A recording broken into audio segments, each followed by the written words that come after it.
Welcome to the Masculine Psychology Podcast, where we answer key questions in dating, relationships, success, and fulfillment, and explore the psychology of masculinity. Now, here's your host, world-renowned therapist and life coach, David Tian. Welcome to the Masculine Psychology Podcast. I'm David Tian, your host. In the past two episodes, we've been looking at the life coaching lie and the self-help trap, and how important and necessary the concept of an accepting and understanding and integrating the concept of radical acceptance is to long-term and consistent happiness, fulfillment, and success. And without radical acceptance, any success that you get without radical acceptance is actually going to be unsustainable in the long run. If you keep at it long enough, it will lead to burnout and is ultimately in the long term unhealthy and, of course, toxic as a result.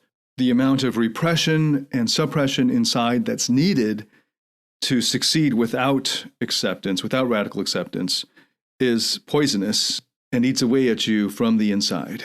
And in the previous episode, and this is really a two-parter, this episode and the last one, we looked at the two paths to transformation of fixing and allowing, and we used the inner critic as a case study, and we're going to continue to do that, and looking at the issue of polarization of suppressed or repressed parts, and then the parts that are trying to fix them or get rid of them, and how to go about the process of radical acceptance with regards to a polarization. And noticing that there is a middle position between being blended and being dissociated.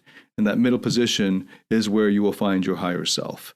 And we ended with looking at our inner rebels, our inner resistance, which are always there when success requires a lot of willpower.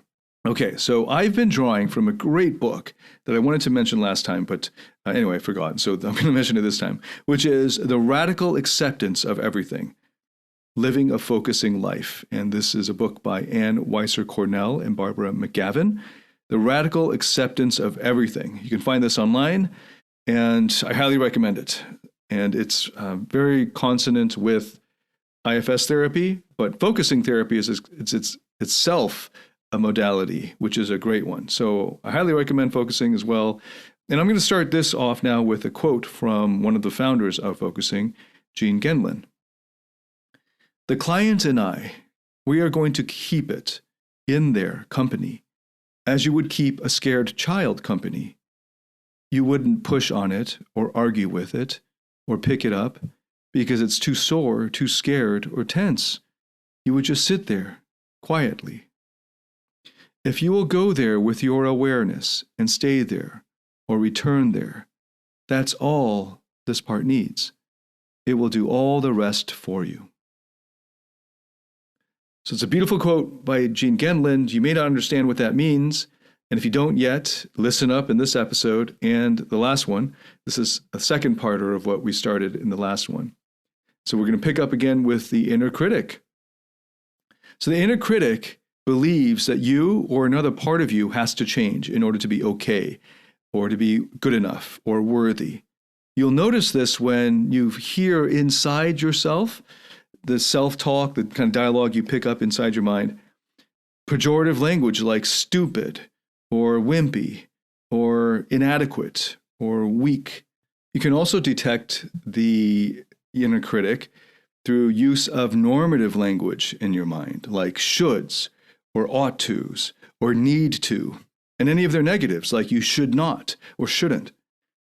You can also detect the inner critic whenever you feel the need to change yourself or to change a part of you, especially with the assumption that the change has to happen for you to be good enough or to be okay or worthy. And in fact, personal growth and transformation starts most effectively and naturally from self-acceptance and not self-criticism. But our culture, our societies, our achievers and strivers, they bought into the lie that transformation has to come through criticism, through willpower and discipline. But there is a completely different way that young children already knew about, but that got conditioned out of them out of the fears and anxieties of the adults that were in charge of them or influenced them. Now, I also want to mention the trap of criticizing the critic. So you might notice that there might pop up a kind of self-help critic or a therapy critic, like a therapist critic. And this is also another trap once you get started on this path of radical acceptance. The therapeutic process requires the presence of your higher self to be with any experience, any inner experience, with interested curiosity and without judgment. So if you criticize the critic, all you're doing is feeding the flames. Making the critic wrong for being as it is means becoming its critic. So while the inner critic may sound angry or mean or stubborn or confident, it's actually just really afraid. It's doing this out of fear that it won't be good enough or worthy or okay unless it applies this pressure and change happens. The more sure and authoritarian our inner critics sound, the greater the fear that they are carrying. This is true not just for our inner critics, but for the outer critics. And this may be a step that you will come to terms with in your therapy, and it may be too much right now. But for those who are further along, you'll notice that when you can understand your parents or the harsh teachers or whoever it was that whose critical voices you've internalized, when you get to understand them deeper, you'll find that they had the same thing happen to them, and they're just passing this down. The fear of not being good enough is being projected onto you as a child, and that gets internalized in you, and you end up naturally passing it down each generation. So it actually takes effort, which is what we're doing right now, to shift gears and stop that passage of these legacy burdens from prior generations or from outside yourself, to stop that from getting passed down naturally. The shifting of gears is what we're doing here. So the criticizing comes from a perceived need to control out of fear, concern, or worry. So the thing to do is to come into empathy with the inner critic's fear, not to just become a critic of the critic, but to enter into understanding of the inner critic's fear. And you can start that with, as you approach the inner critic parts, begin with, no wonder you have been doing this. No wonder you feel this way.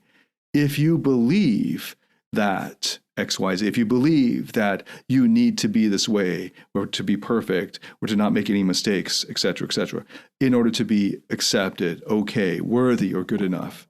No wonder, ... if you believe, ... is a great structure to approach any of our parts, but especially our inner critic parts. Okay, so there's a 6-step process to coming to radical acceptance and healing of our parts. And I'll just discuss this in terms of our inner critic parts. So the first step is becoming aware.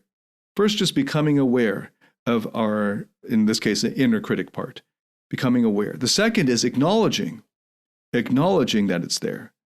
And actually, it looks like there are 7 steps. I'm going to revise this to 7 steps. The third step after acknowledging is then accepting all aspects of experiencing it. So the acknowledging step, step 2, is a kind of hello. There you are, right? Then step 3 is accepting, coming into an acceptance of the part or parts. And step 4 is noticing how, in this case, the inner critic or the target part that you're focusing on, noticing how the inner critic or the target part feels in your body or how it presents itself in terms of its voice through words or phrases that you hear, or through any images or visuals, moving images that it presents to you in your mind's eye. Just noticing these things that it's presenting to you, how it presents itself. That's step 4. And step 5 is sensing its feelings, if it might be afraid or have some worry or concern, getting to the fears, the root of the matter. Then step 6 is to invite it to let you know what it's not wanting to have happen. And then step 7, the final step, is to invite it to let you know what it is wanting for you to experience or feel, or what it wants to experience or feel.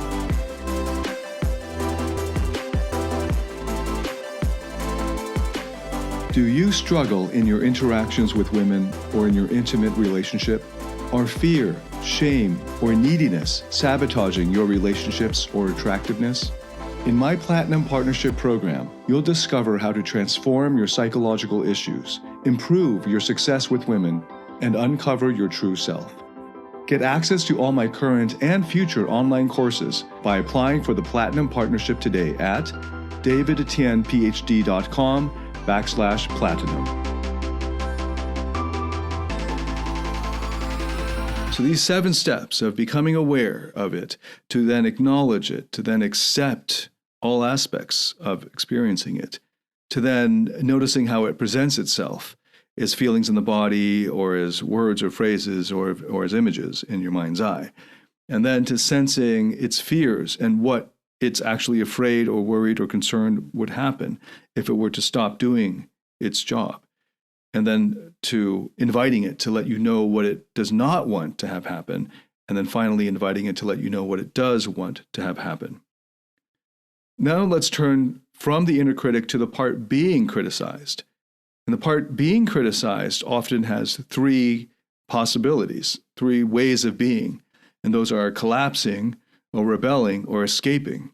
And you can first notice which of these 3 it chose, or maybe a combination of them, or maybe it's tried out a whole bunch of them, or maybe it has a 4th option. Now, let me run through the 3 most common. The first is collapsing, and this is the energy or attitude of, you're right, I am that bad, and I feel so bad about it, and just wallowing in the shame. The second of rebelling is, no, I'm not, or I won't, and you can't make me, and this is pushing against. And the third, which seems very common among young people these days, is escaping, because there's so many ways to escape now. And experientially, this could just be simply going blank, or forgetting, or getting confused, or falling asleep. Or it could be watching TV, endlessly streaming stuff, playing video games too much, or mindlessly scrolling through the internet or your phone or social media, or overusing porn, or mindlessly eating snacks, or overindulging in any of these things. And these are all common ways of escaping. And these are the reactions or responses of the parts being criticized. Now, there is a continuum of criticism. When overwhelmingly frightening or painful events occur, when we, especially as children, don't have enough resources or inner strength or experience to handle them, to handle the trauma, the emotional process becomes frozen and unprocessed, concentrated in parts of ourselves that then get exiled from our awareness. The less severe trauma activates a less severe protective critic, but more severe trauma activates a harsher critic driven by profound fear of what painful feelings would erupt if it didn't do its protective job. The inner criticism leads to feeling bad about ourselves, our identity, who we are, and this results in toxic shame. So all of this inner criticism leading to toxic shame is different from simply receiving information or taking in feedback or constructive criticism, constructive critique, and then just making the changes. And you can notice a difference if there's an effortlessness to it. If it's a kind of, well, there's no painful emotion about it. There isn't even really any emotion. You take the criticism and you make the changes.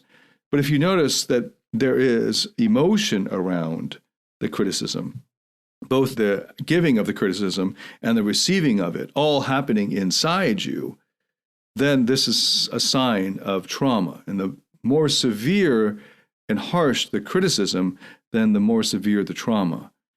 No matter what, I highly recommend that if any of this interests you, radical acceptance, healing within, working with polarizations, being with those parts of us that are resisting, and being with and to help the parts of us that are working so hard and are tired and exhausted in their critical jobs, of helping them find lightness and ease of being in life, and most importantly, happiness and fulfillment and love and joy and connection and so on, then I highly recommend that you find a good therapist and commit to a course of therapy to help you and to guide you to be with these parts of yourself, because you're really working against decades of going in the wrong direction, of decades of getting stuck in a certain pattern.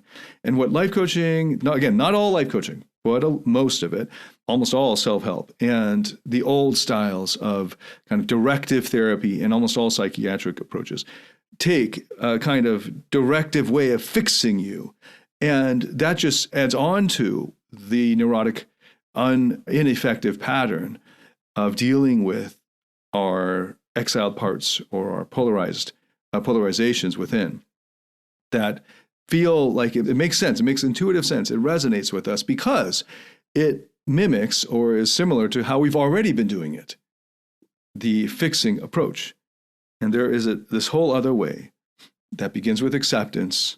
So if this is something you're interested in, I highly recommend you go on the IFS therapy directory, find a good therapist, or I would recommend that you first email several therapists in your time zone or in your area. Almost all of this can all be done over Zoom or over online video calling. So the sky's the limit. I mean, you can contact anyone in your time zone or adjacent time zones. I work with people literally all around the world from almost every continent at the moment. And you can email them, just sort of copy and paste the same sort of query email and give them all a shot and see how it goes. And if you want to kind of ease your way into it, or if you want to supplement the weekly therapy that you're already doing, I have plenty of courses that are therapeutic in this way that help you to come to acceptance, to help you to come to awareness, which is the first step, and acknowledgement of your parts and your polarizations, and especially your inner child parts that are holding the pain, etc. And these courses are like Freedom U, Lifestyle Mastery, Rock Solid Relationships, and you can get access to all of these courses through the Platinum Partnership. So if that's something you're interested in, go to davidtianphd.com, go to the top menu navigation, and just look around. I have an online courses, what do you call that thing on the tab? So you go to, I think it's coaching, and the drop-down tab has online courses. Click on that, and it'll give you a menu of the different courses. If you get Platinum, it gives you all of them, access to all of that to simplify it for you. So that's how it is currently. Our website might change in the future, but that's how it is currently.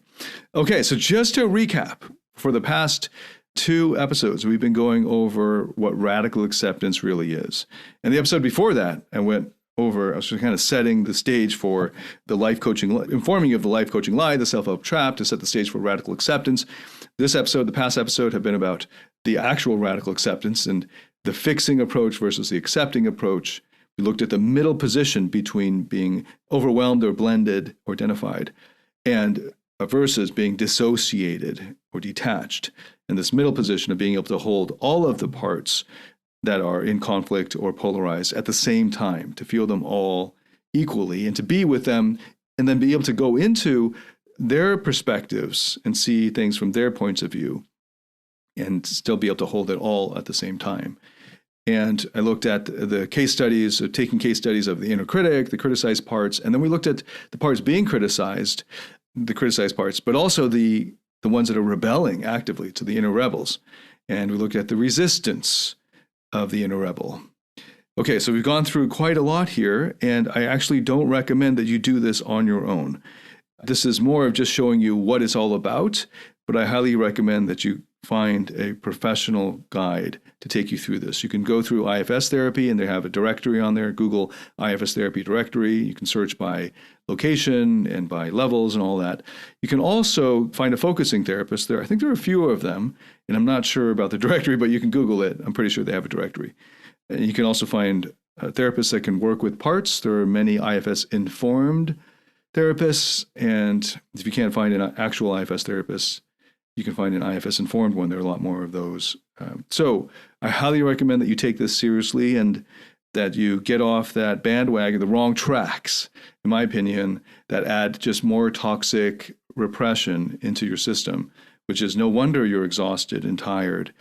And you've got this, it's sort of like you got a slave driver, an inner slave driver whipping you to move forward, and you can never rest.